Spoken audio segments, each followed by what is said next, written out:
Assalamualaikum warahmatullahi wabarakatuh. Semoga Allah selalu bersama kita semua, diberikan kesehatan, diberikan kelancaran rezeki. Amin Allahumma amin. Dengan ceramah ini semoga ilmu yang didapat semoga bermanfaat. Yuk kita tonton ceramah ini. Pak, mau ndak punya istri yang baik? Bapak-bapak mau ndak? Ini rahasia perempuan. Perempuan itu Pak tergantung suaminya. Bagaimana istrimu mau sopan kalau kau kasar? Bagaimana istrimu mau penampilan cantik kalau kau pegang uang? Tenang Bu, saya bela kau hari ini. Kalau istrinya minta uang, ndak ada. Bujur, kadada. Sekali teman SMS-nya, tunggu ya dek, tunggu di perempatan. Wah, bagaimana istrimu mau sopan bicara kalau kau kasar? Betul ya Bu? Kau berharap istrimu sholat tapi kau tidak sholat. Kau berharap istrimu sopan bicara tapi kau maki-maki. Bodoh memang. Kalau marah, bodoh memang ini. Bodoh. Dia bilang istrinya, bodoh, tapi kau pakai saya.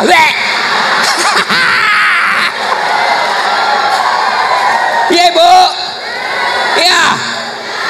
Hei Pak, Nabi itu 11 istrinya, tapi tidak pernah satupun mengatakan saya menyesal menikah sama kaum Muhammad.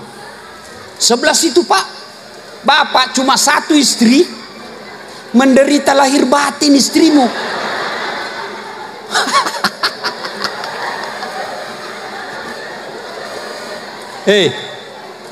Pak, Nabi itu dia panggil istrinya apa? Humairah, yang kemerah-merahan pipinya, karena memang Siti Aisyah merah delima pipinya. Maka mulai buktikan besok, kau panggil istrimu dengan panggilan kasih sayang. Wahai istriku yang termancung hidungnya. Dia bilang tidak mancung hidungnya Ustaz, pesek. Kau cari yang lain. Wahai istriku yang termancung giginya. Cobalah, jangan juga kau terlalu jujur. Mentang-mentang istrinya hitam, nak panggil hitam. Ya Pak, Nabi tidak pernah keluar rumah kecuali dia sudah sedekah kepada istrinya. Apa sedekah Nabi kepada istrinya? Dia cium jidatnya. Maka besok Bu, kalau suamimu keluar rumah, ingatkan suruh sedekah. Weh Pak, sedekah. Sini kau, ku sedekah kau. Itu sedekah. Pak, Nabi kalau minum itu bekas bibirnya Aisyah dia pakai. Minum, cak, ambil lagi Nabi, dia kasih istrinya, sudah diambil lagi dia minum. Di mana Nabi minum? Bekas bibirnya Aisyah. Coba praktekkan besok Pak.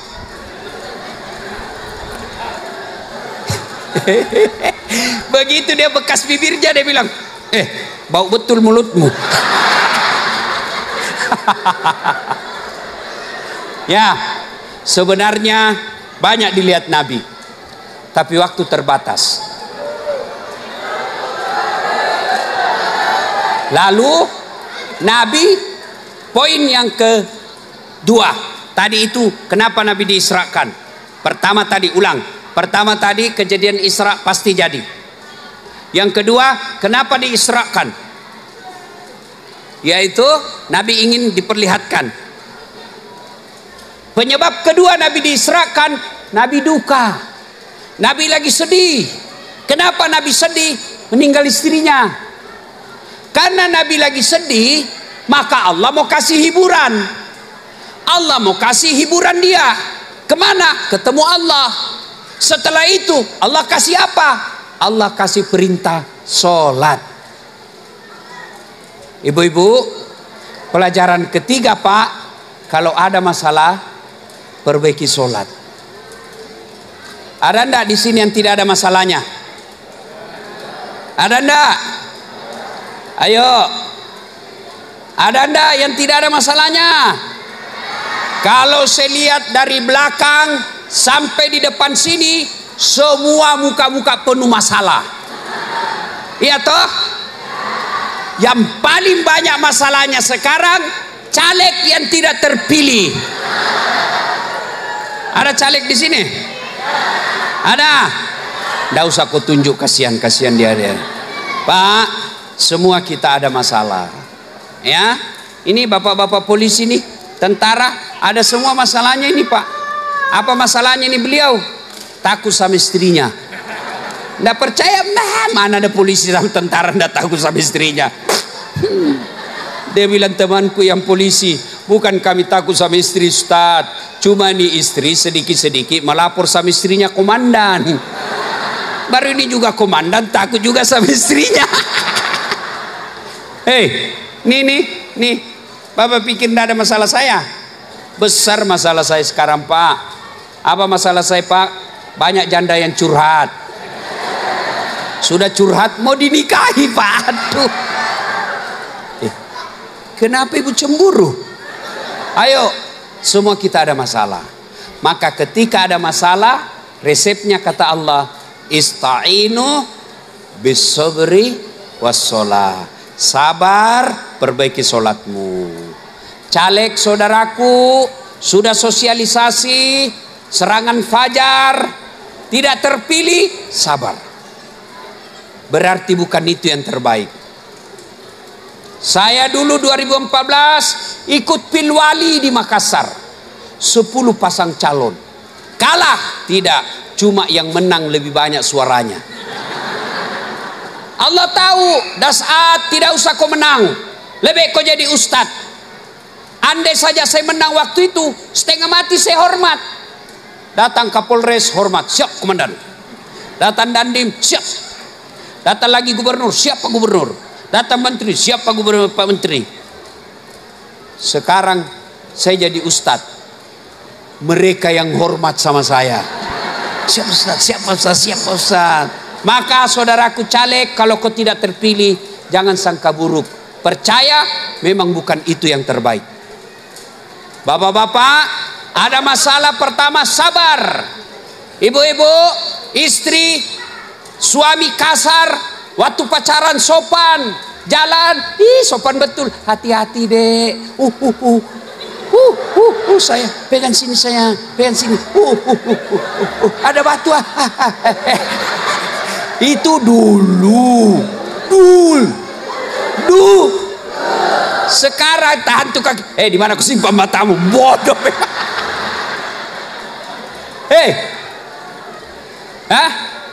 Bapak-bapak, dapat istri yang suka ngeluh, sabar. Suka ngomel, sabar. Saya juga kalau istri saya ngomel, saya sabar. Karena biar dijelaskan, nggak masuk di akalnya. Itulah perempuan. Apalagi kalau dia sudah bilang pokoknya, diam saja Pak. Itu ini semua.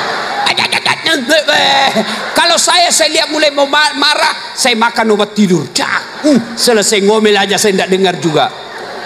Kalau dia masih, kenapa jarang di rumah? Saya tidak marah Pak. Saya cuma menyanyi.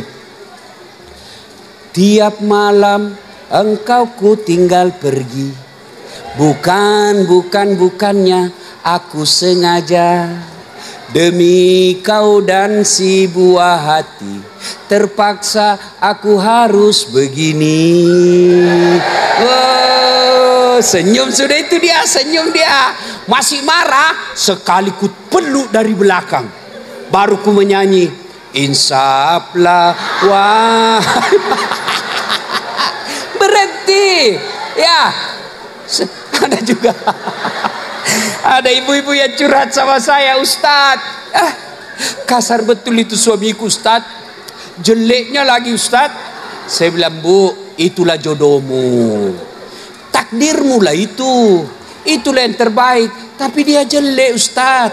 Saya bilang, ya itulah jodohmu. Karena Allah tahu itu yang terbaik. Maksudnya apa Ustaz? Karena kalau dia gagah, pasti dia malu jalan sama kamu.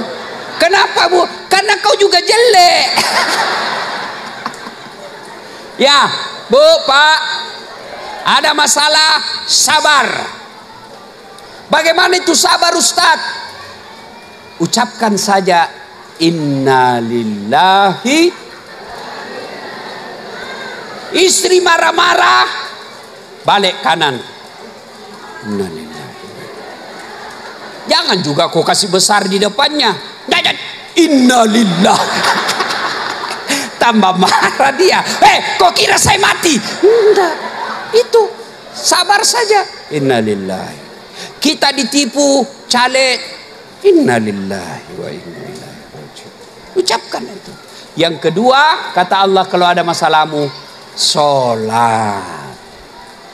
Nih ibu-ibu nih paling banyak ndak sholat kalau selesai haid. Kata suaminya, kenapa ibu belum sholat? Biasanya cuma 5 hari. Ini sudah 7 hari belum juga ikam sholat. Belum bersinah. Masih ada sedikit-sedikit. Bohong. Apa bohong? Saya kasih lihat kau. Kau ketawa karena kau begitu toh. Ya. Hei. Bapak-bapak, biasanya kenapa malas sholat? Karena merasa kotor pakaiannya. Di sawah, di tambak, di kebun, bau keringat baju, kotor, pakai aja itu. Allah tahu bapak lagi di kebun. Yang tidak boleh bapak pakaian kotor, pakai pakaian kotor padahal bapak di rumah. Kenapa? Karena bapak bisa ganti di rumah. Kalau di sawah jauh, pulang lagi sudah habis waktu sholat, pakai itu. Banyak lumpur, sholatlah kau dengan pakaianmu yang berlumpur. Banyak oli, pakai itu. Oli bukan najis. Tapi kita habis kencing Ustaz, tidak ada air, pakai daun. Tidak ada air, pakai daun. Kencing, bagaimana caranya? Ambil daun 3 lembar. Ini anggap ini daun 3 lembar. Caranya gosok, lihat baik-baik, jangan kasih lihat ibu-ibu.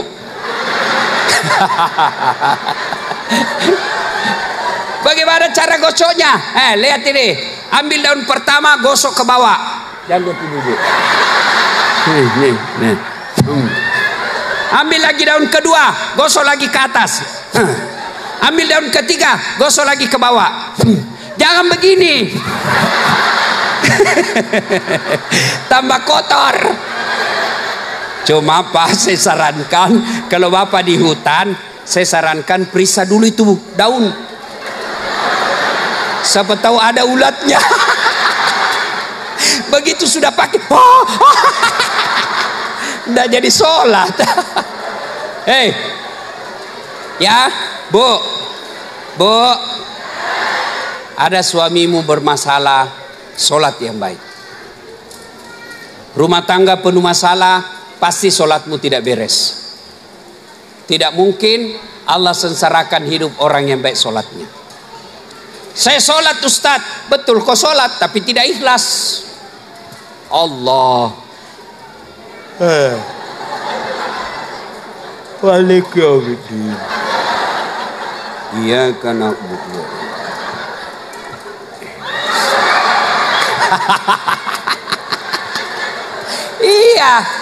Iya, ibu. Ada yang tanya saya, Ustaz, boleh? Bapak-bapak tanya saya, Pak, Ustaz, boleh sholat tidak pakai celana dalam? Kenapa, Pak? Panas, Ustaz. Boleh, tapi bagaimana kalau bapak ruku? Tak lempar-lempar.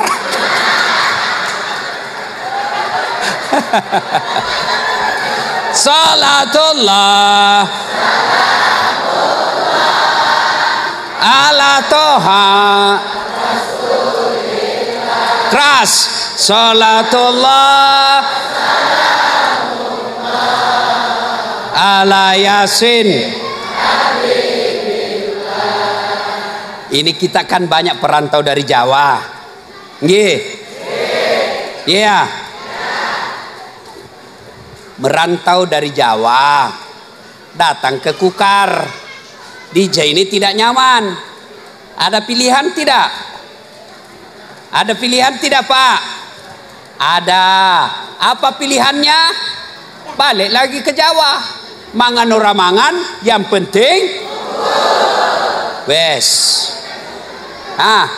Ada orang Banjar merantau ke Jawa. Jawa kada nyaman. Ada pilihan. Ada bulik lagi ke Samarinda.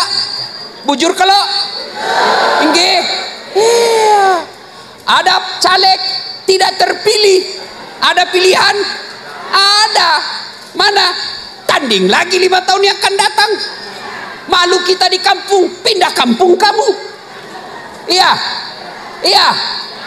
Menderita di dunia masih ada pilihan. Tapi kalau kau masuk kubur, ada pilihan. Masuk kubur ada pilihan. Kada nyamannya di sini bulik ah. Begitu kau keluar, lari satu kampung. Ya. Pak, Bu, merantau ke sini, cari nafkah. Ternyata sampai di sini cuma dapat uang gaji per bulan. Setelah dia cari uang, lapar, dapat uang. Bapak beli nasi bungkus, ya kan? Kalau lapar, beli nasi bungkus. Tapi setelah ada nasi bungkusnya, anehnya nasinya dia buang, bungkusnya dia makan. Ada orang begitu? Ada. Maksudnya apa? Itulah mereka yang setengah mati cari uang, tapi dia tidak sholat. Nasinya dia buang, bungkusnya dia makan. Maka saudara, tidak mungkin kau bisa dapat dunia kalau kau tidak beres sholatmu. Ustadz, saya tidak hafal bacaan sholat. Dari kecil saya tidak pernah hafal bacaan sholat. Gampang, berjamaah di masjid. Diam saja Pak, boleh. Ustadz, saya tidak hafal niatnya. Niat tidak harus dihafal. Begitu Bapak ambil wudhu, saya mau sholat duhur, itulah niat. Ustadz, saya sariawan. Sholat sariawan lah kau. Allah.